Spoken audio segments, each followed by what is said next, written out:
किस तरीके से अब जश्न मनना शुरू हो गया। थोड़ी सी देर कर दी, शायद तैयारी नहीं होगी क्योंकि पता नहीं होता ना कब क्या हो जाती है। इतनी हार देखिए कि अब चीज़ें कब बन जाती है, बदल जाती है, कहना सही नहीं। और देखिए ठीक है, मैं ये कह रहा हूँ कि ये जीत आई है तो इसके लिए मेहनत की है, कांग्रेस ने मेहनत की है और एंटी इनकम्बेंसी भी थी।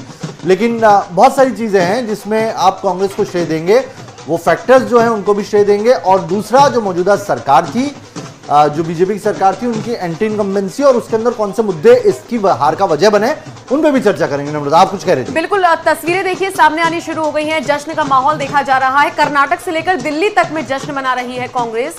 ढोल नगाड़ों की थाप पर डांस हो रहा है, गाना बजाना हो रहा है।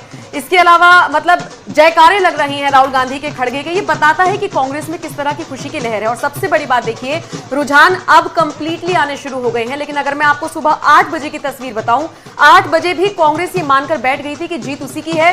अब दिल्ली के कांग्रेस मुख्यालय से उसी वक्त तस्वीरें आ गई थी। अब जिस तरह से गाना बजाना हो रहा था, गुलाल उड़ाया जा रहा था, साफ कह रहे हैं कांग्रेसी कि भाई हमारी आंधी आई है। उनकी लहर चलती है, हमारी आंधी आई है और उस आंधी में सब बह गए हैं। निश्चित तौर पर ये बहुत बड़ी बात है कांग्रेस के लिए। देखिए, जिस वक्त वो अपने वर्चस्व को तलाश रही है, राहुल गांधी पर तमाम तरह के सवाल उठ रहे हैं, पूरी कांग्रेस पर सवाल उठ रहे हैं, काम काज करने के तरीके पर सवाल उठते हैं। ऐसे में कर्नाटक में जीत हासिल करना, वो भी किसी के गठबंधन के साथ नहीं, बल्कि बहुमत का आंकड़ा बहुत आसानी से पार कर लेना। रुझान हम आपको लगातार दिखा रहे हैं। 114 सीटों पर बढ़त बनाए हुए है कांग्रेस। ये अपने आप में दिखाता है कि बल्ले बल्ले तो हो ही रही है, तो क्यों ना जश्न मनाया जाए, क्यों ना मिठाई बांटी जाए। लेकिन सेहरा किसके सिर? सबसे बड़ी बात यही है नम्रता कि सेहरा किसके सर। और देखिए, मैं बार बार एक बात कह रहा हूं कि अगर पिछले 2 चुनाव जहां पर कांग्रेस को जीत मिली है, उन दोनों चुनावों पर आप नजर डालें तो इससे पिछला चुनाव था हिमाचल प्रदेश और अब कर्नाटक। अगर ये आंकड़े ऐसे ही जीत में कन्वर्ट होते हैं तो दूसरा होगा कर्नाटक। और इन दोनों जगह पर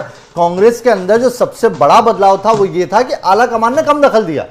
जो लोकल बॉडी है, जो प्रदेश स्तर के नेता हैं, उनको बोला कि भैया जाओ जाके काम करो, जो आप काम कर सकते हैं, जिनको टिकट देना उनको टिकट दो। मतलब कि आपने ज्यादा हस्तक्षेप नहीं किया और उसकी वजह से आप देखिए असर हुआ, वो सीट निकाल के लेके आए। और मैं आपको आज, जैसा भी मैंने जब वो चुनाव आचार संहिता लगी थी तब कहा था, वैसे मैं आज एक और कोट करता हूं यहां पर। अगर यही वाली पॉलिसी इन्होंने हरियाणा में अपना ली, हुड्डा को दे दिया सब कुछ, उनको बोला कि टिकट बांटिए, उनको बोला कि आप सर्वे सर्वा आप करिए, वो सरकार ले आएंगे हरियाणा के अंदर। ये बहुत अच्छी चीज है कि अगर आप अपनी गलतियों से सीखते हैं तो आप आगे ही बढ़ेंगे। लेकिन अगर आप एक गलती को बार बार दोहराते हैं तो वो आपकी बेवकूफी है। और कांग्रेस यही बेवकूफी पिछले कई सालों से करती आ रही है, इसीलिए कई राज्यों के चुनावों में उसे मुंह की खानी पड़ी।